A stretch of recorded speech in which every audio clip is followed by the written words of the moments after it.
Okay, so yes, we're going to be talking today about, I'm going to give you some tips and tricks that I've learned over 20 years as an educator to kind of, jumpstart a few things here. So first, a little bit about me. I do have a PhD in educational technology. That's why there's a doctor in front of my name. I have 20 years plus teaching online and in person, a whole variety of different topics, most of them in technology. 10 years building and leading awareness programs. Couple fun things about me, and I live in DFW with my family and my 2 fur kids. So those are Bubba and Kaylee, and my partner in the background there, just for size reference, he's 6'4", so Bubba is really a big dog there. Okay, so today we're going to talk about, first we're going to start with a review of, or for some of you who don't know about this, a model called the ARCS model. So today we're going to be talking about 2 instructional design models. We're going to be talking about why instructional design is important. We're going to talk about kind of how ARCS is a great model, but for some people it doesn't quite get you there. So I'm going to give you another model to kind of finish it out. And then you're going to get a chance to kind of play with everything. So first off, we're going to have a video. If this does not work, I will drop the link to the YouTube video in the Slack channel. It's only about 90 seconds. So, but we just tested it, so hopefully it will work.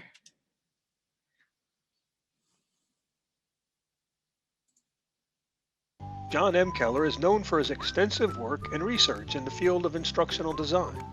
That work led to the ARCS model of motivational design.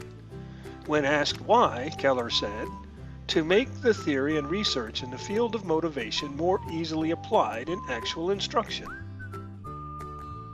The ARCS model has 4 components: attention, relevance, confidence, and satisfaction. Let's take a closer look. The first component is attention, perceptual arousal, inquiry arousal, and variability. To gain the learner's attention, one may use a video, music, lead with a question, or add humor. Relevance is next, and it's all about the learner asking, "What's in it for me?" Relevance is goal orientation, motive matching, familiarity. It's the intersection between what you want to teach and what the learners are interested in.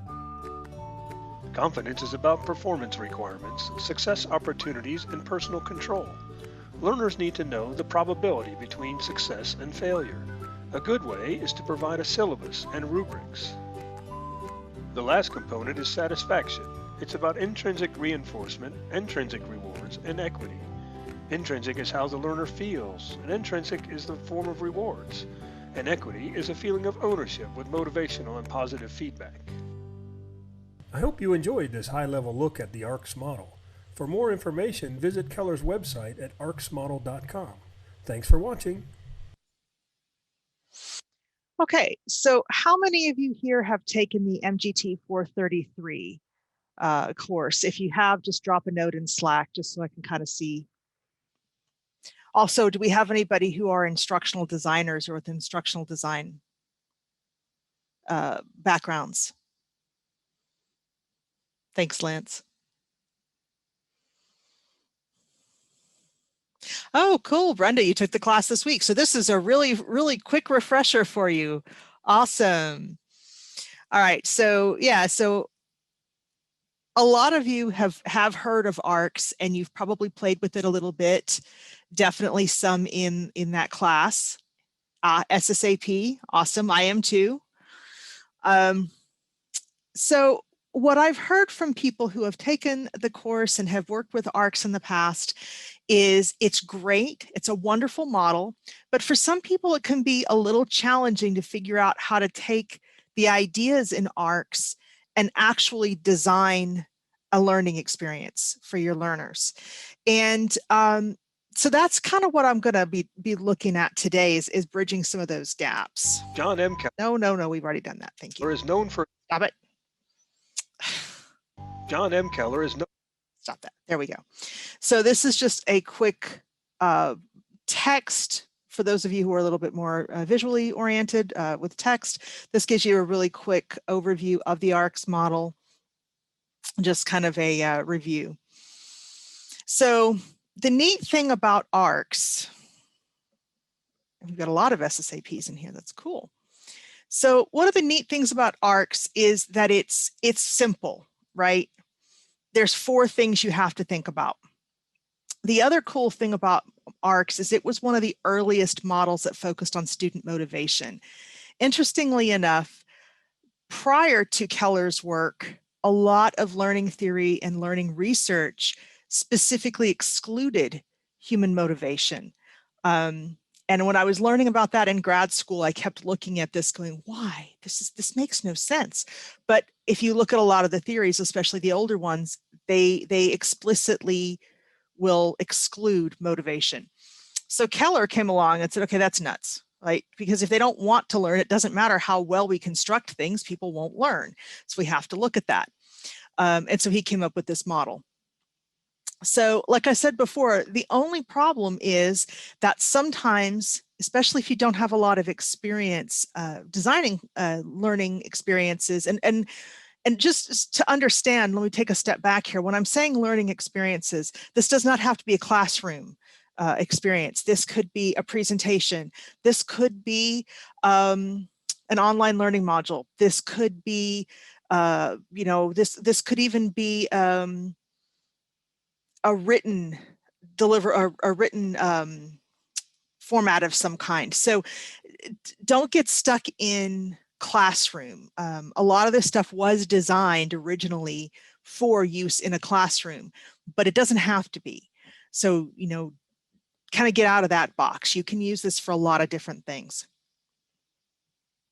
So, like I said, the problem is that it can be a little bit too broad for people who don't have a lot of experience with lesson planning or designing instruction or any of those types of things. It's like, okay, great, I have all these things, but I need a little bit more structure, a little more scaffolding to get me to creating this great thing. And so with that, if I can get the slides to advance, come on, there we go. So we're going to give you another model to kind of play with. So first off, let's talk about why instructional design matters. And I want you to think about two learning examples, 2 training examples that you've been through. I want you to think about one that was essentially death by PowerPoint. 150 slides and nothing interactive, just that. Did you learn anything? Think about how much you have, you can still remember from that course, if anything. I've been there. Talking about my CISSP course, yes. All read to you word for word, absolutely.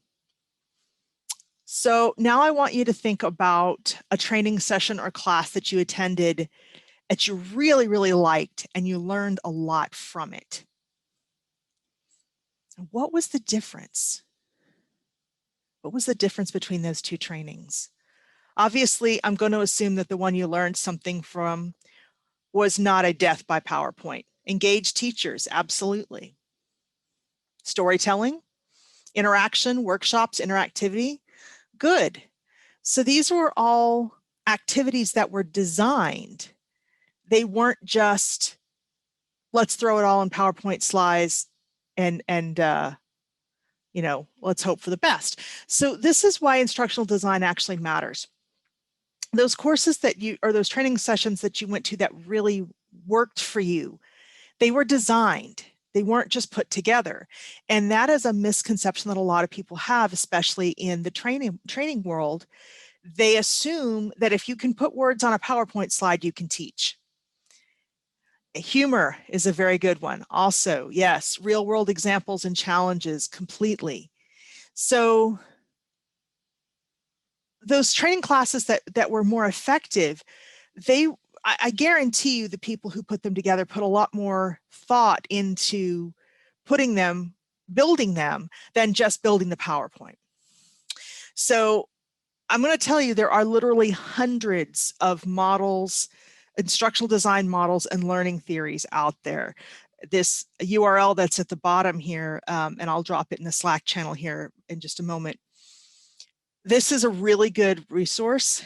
I teach this material to my students. I'm also an adjunct professor at the University, or Texas A&M University Commerce, where I teach students. My students are in-service teachers in the K-12 world most of the time, or training to be librarians. And so this is one of the resources I give to them, especially when I teach the intro class, when they're just learning all these things. They're really, really good summaries of all of these different models. Oh, thank you, Jennifer. So, so one thing I want to tell you, first of all, don't get overwhelmed if you go there. There's a zillion of them. You don't need to use all of them. You shouldn't use all of them. But also realize that you don't have to just use one. You can mix and match different elements. So that's kind of what we're doing here. We're going to mix the ARCS model with one called the 9 events of instruction.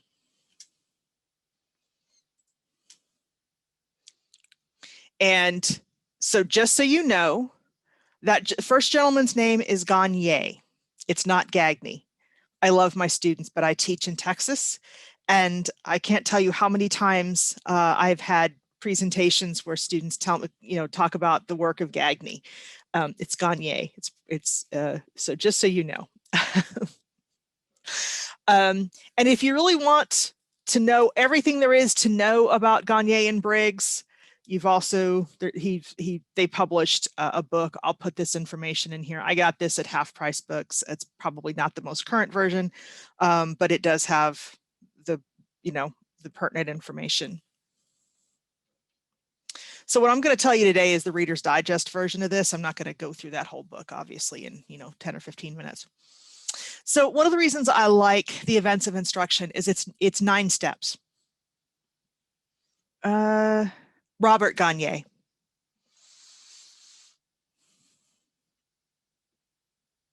Yep. Yeah, absolutely. Yeah. Robert Gagne, not John, and Leslie Briggs. So, but anyway, so one of the reasons I really like this, and I give it to a lot of my students who are just starting out, who maybe don't have a whole lot of experience teaching, is because it is very prescriptive. It's very simple. It is not, however, limiting. You do not have to do things in a specific way. I say it's prescriptive in that it gives you some good steps, but you've got a lot of flexibility in how you do these different steps. So the very first thing you do when you are trying to teach something is you gain the attention of the person that you're trying to communicate with. And that's true if you're even trying to have a conversation with them. The next step is to tell them what they're going to learn, right? And so this is especially true if you're working with students who may have undiagnosed learning disabilities. That's my specialty. Give them something to hang the knowledge on. So this is what you're going to learn. This is why you're going to learn it. Then we're going to talk about the things that you need to know. So simulating prior recall, you'll see this also as activating prior knowledge, or APK. There's a lot of different ways to do this, and a lot of different models have this concept. Almost all the models have this concept because it helps if you remind people of what they know about this topic already, so that you give them a foundation for putting the new knowledge on top.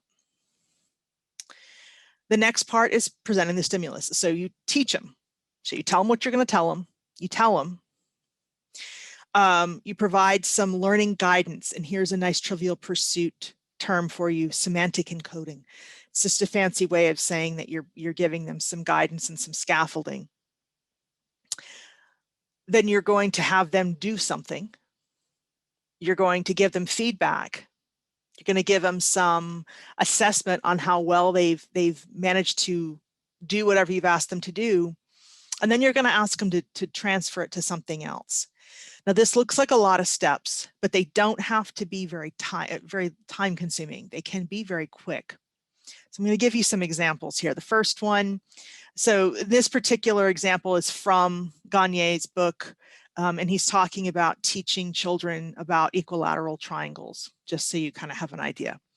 So for the step 1, they show a variety of computer-generated triangles. For step 2, they pose the question, what is an equilateral triangle? For step 3, review what triangles are as a whole. Give them the definition of an equilateral triangle. So what makes it different from other types of triangles? What makes it the same as other types of triangles? Show them an example of how to create one. Have them do it themselves. Check all the examples as incorrect or correct. Provide scores and remediation. So this is the one part that we don't necessarily do this in a very formal way. But a lot of times you can still do, scores and remediation. Well, our phishing programs almost always have not necessarily scores, but remediation. If they don't get it, then they go back through training. But a lot of our materials and a lot of our activities in our programs, you can not provide scores, but you can still provide remediation. If they didn't quite get it, you can go back through and try it again. You can give them another opportunity. And then the last piece is transfer. So great, they've learned it in this context, but now that you want them to transfer it out. So in the context of our programs, great, they've learned it in the lunch and learn, but we want them to actually do it when they get back to their desk. So we may give them some examples of work situations and ask them to apply what they've just learned. So some role play or some case studies or something like that to help kind of bridge that into real world from theoretical. So first off, let me pause here and see if anybody has questions about what these 9 events of instruction are, or any of what the examples are, because in a second here, I'm going to have you try them out. So I'm going to look over at Slack here, and if anybody's got any questions that you need me to go over anything again about the 9 events of instruction, let me know. I'll give people just a minute or so to type. About learning guidance. So learning guidance is, I think of it in terms of scaffolding.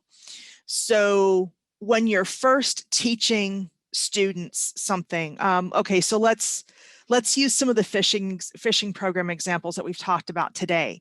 When you very first start your phishing program, you're going to probably use fairly easy examples, and you're going to give your participants a lot of opportunities to learn, to make mistakes, to get feedback, those kinds of things. And then as they get stronger, you kind of pull the scaffolding back and you let them stand on their own 2 feet. So, or you pull the training wheels off. So if you're talking about like a one and done kind of workshop, you would basically, have people maybe go through examples with you together, and you're really guiding their thoughts and their ideas on a particular topic. And then as you give them a little bit more information and they have a chance to kind of digest it, you start to pull back a little bit more and you let them play with it a little bit. And then you eventually take your hands off the wheel and let them go. Yeah. If your mom is in special ed, she's very good. Knows a lot about scaffolding. There's another theory that I use a lot in my education, my own teaching practice, that uses a lot of scaffolding, and I really, really like that. You'll find that a lot of these concepts are very similar across different models. It's just that for Gagne and Briggs, it's really you don't have to understand all of the pieces and parts to know what the 9 events are, and it's a lot easier to apply them without a lot of study. I have 2 advanced degrees in learning theory, so I've spent a lot of time looking at this stuff. Does that answer your question about learning guidance? Okay, awesome. All right, any other questions? Anything else you guys want me to go over?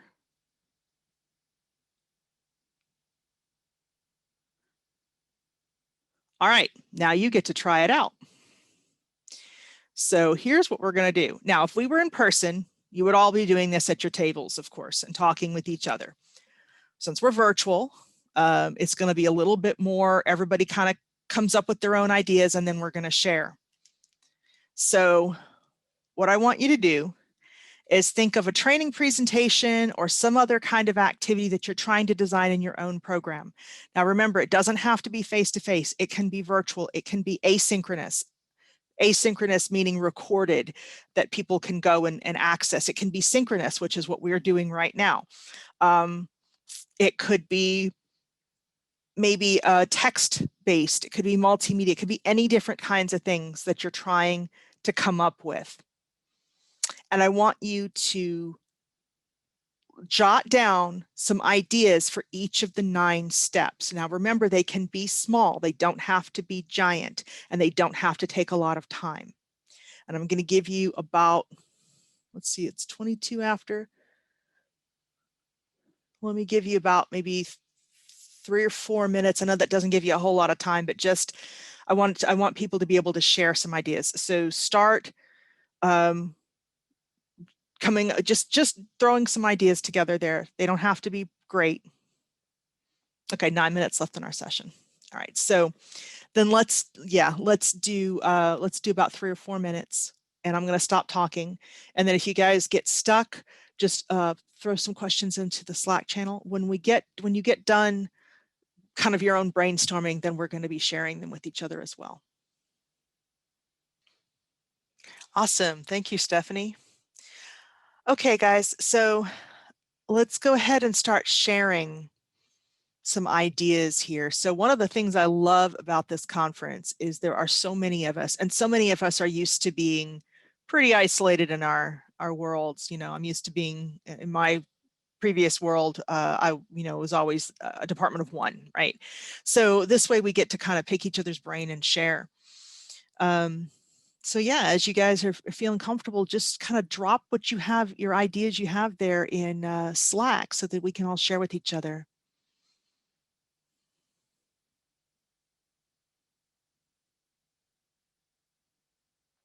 So do you have any favorite websites you would recommend for someone to start reading and getting a better understanding of how best to teach?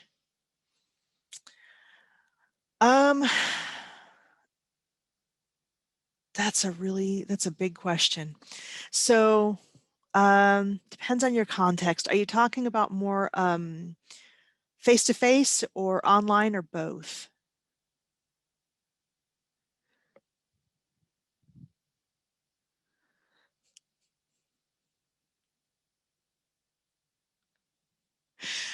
Okay.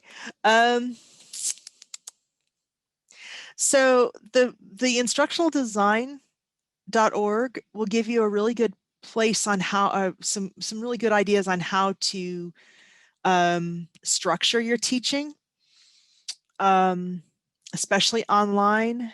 We'll have to, Anastasia, I will probably actually have to follow up with you on that because I'm going to have to go look through my resources and find the best ones. I got to go rummage around in one of my classes.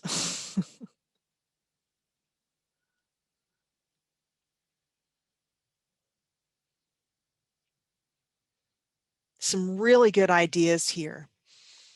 Okay, we've got just a couple minutes left, so I want to go ahead and kind of debrief a little bit and wrap up. So here's one thing I want to do with you first. So I will give you a hint. I used Gagne's events of instruction to create this talk.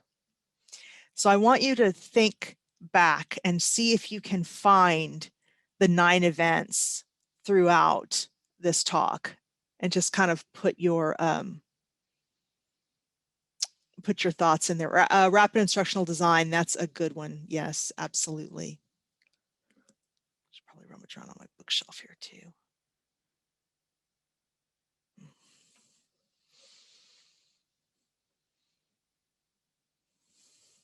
All right, so does anybody know what I used for number 1 for this talk?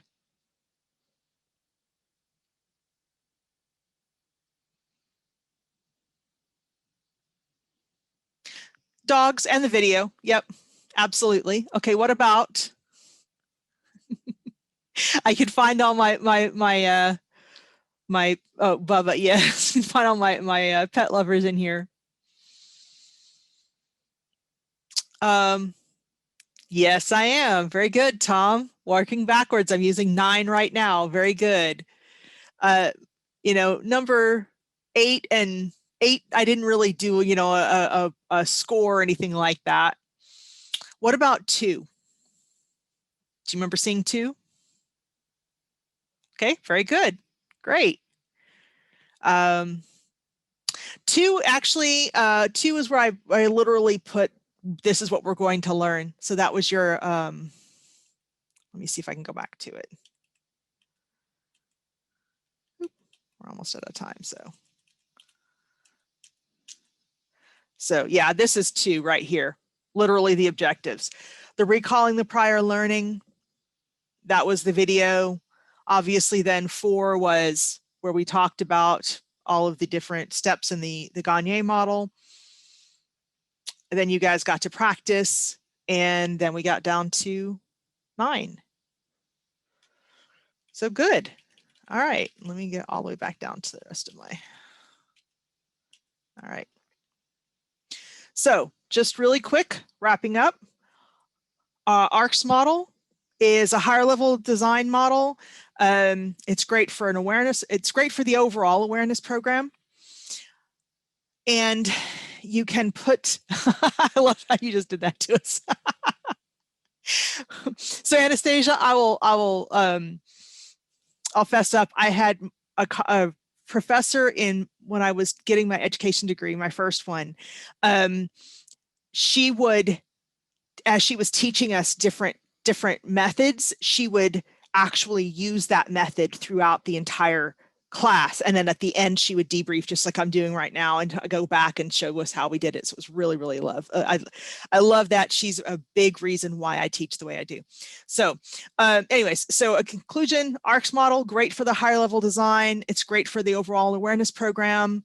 The events of instruction kind of give you a little bit more structure, especially if you're not familiar with this kind of stuff, and kind of give you a way to bridge that gap. You put the 2 together, you have really impactful training. And I will be in the hallway for at least half an hour here in the Slack channel, answering any questions you guys may have. And here's my contact information.